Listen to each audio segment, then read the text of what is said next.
वजिया साहिबा, आप ख़रीदारी का देखें, ख़वातीन की कमज़ोरी है बहुत।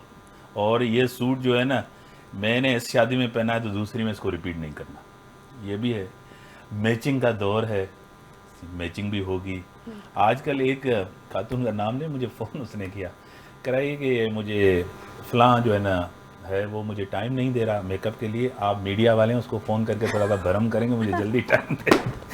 तो क्या कहेंगी आप? अल्लाह अकबर। ये बहुत एक्सट्रीम था। खैर, टू बी ऑनेस्ट मैं आपसे कहूँगी, देखिए सजना संवरना लड़कियों के लिए, औरतों के लिए ही है, और सिंगार लड़कियां नहीं करेंगी तो कौन करेगा। फिर ईद की जहाँ तक बात हो तो फिर विदाउट चूड़ियाँ और अच्छे ड्रेसेस, फैंसी ड्रेसेस के बगैर हमारी ईद नहीं होती। अल्लाह का शुक्र है, मैं कहती हूँ हाँ, जब आप अपना बजट देखकर ही इंसान करता है। तो मेरे भाई, मेरी मदर, मुझे कंप्लीट हर जगह से एक एक ड्रेसेस आ जाते हैं, तो मेरे मोर देन 6-7 ड्रेस हो जाते हैं। मेरी सिस्टर मुझे भेज देती हैं, फिर एक आध अपनी तरफ अपनी पसंद का ले लेती हूँ। वजिया पकाना भी आता है या बहुत नहीं? अच्छा। या अम्मी की तरफ आज भी देखती हैं? नहीं नहीं नहीं, या जिस दिन ईद दिन हो तो 2 बजे उठती हैं आप? नहीं नहीं, बिल्कुल ऐसा नहीं है। आप अम्मी से पूछ लीजिएगा, अल्लाह का लाख शुक्र है। हाथ में जायका भी है, लोगों को पसंद भी है, कुछ भी बना लो। इवन मैं मेलबर्न में जब थी, तो मैं जब कुकिंग वगैरह करती थी, मेरी काफ़ी फ्रेंड्स थी इंडियन। आप यकीन नहीं करेंगे, दे लव माई फूड। मतलब वो कहते थे, मतलब हमारा तुम कुछ भी ले लो, पूरे लंच बॉक्सेस ले लो, अपना एक स्पून दे, मतलब एक स्पून चखा दो। वो इतना पसंद करते थे खाना। और अल्हम्दुलिल्लाह घर में भी, जैसे अभी रमज़ानों में भी हमने इफ्तार पार्टियाँ की थी, तो घर में मैंने बहुत सारे कीमे के समोसे और सारी चीज़ें, मैंने माश की दाल के दही बड़े और अचार गोश्त, सबको बहुत पसंद है मेरे हाथ का, मैं बनाती हूँ, मुझे पसंद है कुकिंग करना, मुझे बिरयानी बहुत ज़्यादा पसंद है, तो मैं बहुत अच्छी बिरयानी भी बनाती हूँ। आप ज़रूर आएँ, मैं आपको खिलाऊंगी। नुसरत भाई साहब, रिश्तेदारों में पहले हम जाते थे ईद में, आपको पता है, या रिश्तेदार हमारे पास आते थे। 2 चीज़ें जो है ना मिसिंग है आज, जो हमारी क्योंकि हमारे जो कल्चर है, हम जिसके भी घर में जाते थे मिठाई लेके जाते थे, वो वाला दौर। और जो वो आते थे भी मिठाई लेके आते थे, रिश्तेदारों के हम पास जाते थे। आज लोगों ने कम कर दिया है, क्या कहेंगे?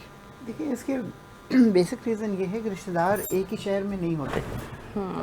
कई दफ़ा ऐसा होता है कि कोई इस्लामाबाद में है, कोई लाहौर में है, कोई कराची में है, कोई फैसलाबाद में।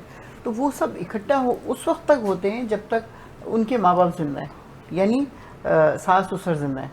तो वो फिर ईद मनाने के लिए उनके घर जाते थे।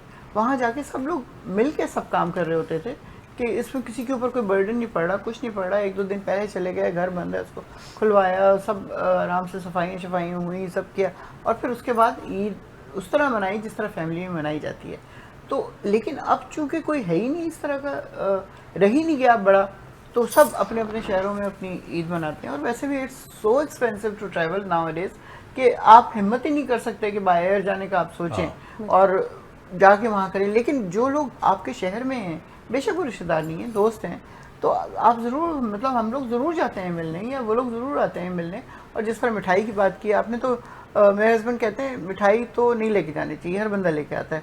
तो वो ड्रिंक्स ले जाते हैं, वो आलू बैगन ले जाएंगे, वो प्याज ले जाएंगे, काम आए उनके। इस तरह के गिफ्ट दो जो उनके बाद में काम आ रहे हो। तो इसको मतलब आप अच्छा मज़ेदार भी चीज़ कर सकते हैं। कोई जिम्मेदारी थोड़ी है आपकी कि किसी ने किया हुआ है कि जी आपने ज़रूर वो लेके जाना। अब वैसे ही बच्चे मिठाई नहीं खाते, चॉकलेट्स उनको पसंद आती है, तो चॉकलेट्स लेके जाओ, कुछ इस तरह की चीज़, तो वो लेके जाते हैं लोग और लेके आते हैं। मैं एक दफ़ा जा रहा था अमेरिका, वहाँ का दोस्त मुझे कह रहा था निहारियों हलीम लेके हाँ, मतलब वहाँ आप जाएं हाँ, या मिठाई लेके आ जाएं, आप जो है ना एनके में ले लेना। वहाँ के लोग जो बाहर रहते हैं हमारी चीज़ों का, और हमें इसकी कदर नहीं है। क्या कहेंगे? हाँ, सही कह रहे हैं आपके। ये तो वैसे इट्स कर्टसी भी होती है जब आप किसी घर जाएं, वैसे भी तो कुछ ना कुछ ले जाएं, केक ले जाएं या कुछ बेसिक मैनरिज्म्स भी इसको हम बोल सकते हैं, क्योंकि किसी के घर खाली हाथ जाना अच्छी बात नहीं है।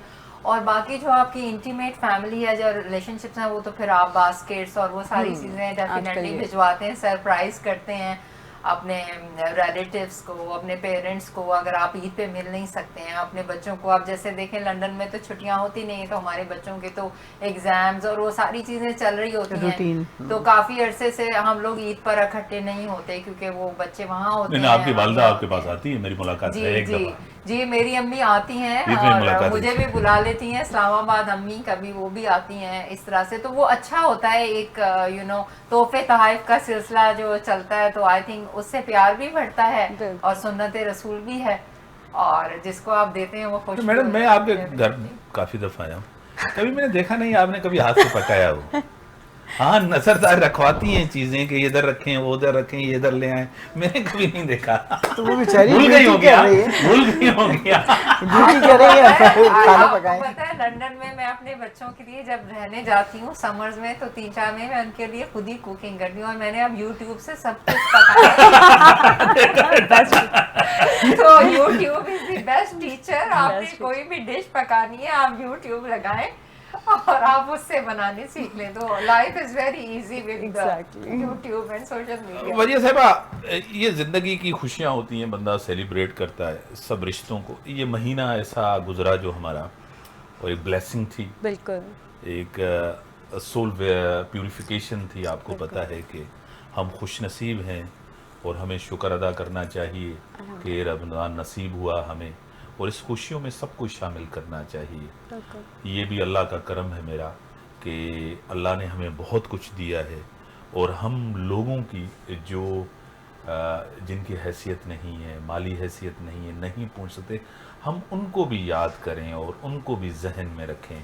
आपको पता है वो जो पहले मैंने मैडम को कहा कि पहले हम किसी को भी कहते थे कि आपके पास क्या है, तो वो कहता था शुक्र है। आज कहते हैं जिसको भी है कि तो वो कहता है शुगर है मुझे, समझे ना। आज का दौर ऐसा हो गया है कि जी। आप जो है ना किसी को कुछ देने के लिए तैयार नहीं है। क्या कहेंगे सर? मैं ये समझती हूँ शायद यही वजह है कि आजकल हम लोग बहुत एक दूसरे से दूर होते जा रहे हैं, दिल छोटे हो गए। दिल छोटे हो गए हैं। पहले मतलब हमने अपने पेरेंट्स से यही सीखा कि एक दूसरे को तहाइफ दो। पहले ईद कार्ड्स आते थे, ईद कार्ड्स में गिफ्ट्स, छोटे छोटे गिफ्ट्स दे दिए जाते थे। कोई आपको जज नहीं करता था कि आपने क्या ईद का गिफ्ट दिया है, बस वो कार्ड्स दे ईदी। दिए, आपने उनको गिफ्ट्स दे दिए, और वो गिफ्ट्स के साथ जो है ना एक मोहब्बतें बढ़ती थी, अटैचमेंट होती थी कि आपको वेट होता था कि फला से मुझे ईद कार्ड आना है, मुझे फला के लिए ईद कार्ड लेना है। वो जो एक असल मकसद गिफ्ट नहीं होता, असल मकसद होता है कि वो बंदा आपके लिए एक टाइम निकाल के आपके बारे में सोच रहा है। तो वो जो फीलिंग्स होती हैं ना, फिर वो आपकी कनेक्टिविटी को स्ट्रॉन्ग करती हैं, जो आपके कनेक्शंस हैं, आपके रिलेशंस हैं, उनको स्ट्रॉन्ग करती हैं, जो एहसासात को दिखाती हैं कि हाँ आपने उसके बारे में सोचा था।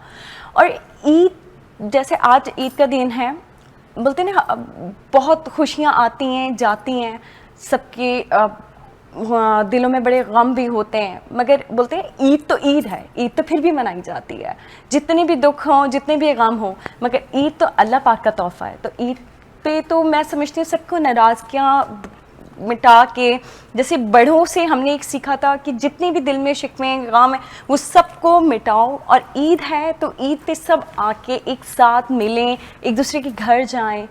और इसमें जो आज मैं समझती हूँ, आपने एक अभी पीछे क्वेश्चन मुझसे कहा था, हम डिस्कस कर रहे थे कि जो आजकल माशरे में भी ये सारी चीज़ें हो रही हैं, उसमें अगर हम कानून और कानून को फॉलो करें, जो हमारे कानून में सब कुछ बता दिया गया, लिखा हुआ है, सारी चीज़ें हैं, हमें अपने राइट्स खुद नहीं पता और हम उनको खुद फॉलो नहीं करना चाहते। वही स्टार्ट में उन्होंने बात की थी ब्लेमिंग इज़ वेरी इजी। किसी पे भी ब्लेम कर दो, यार फला बंदे ने ये किया, उसने ये किया।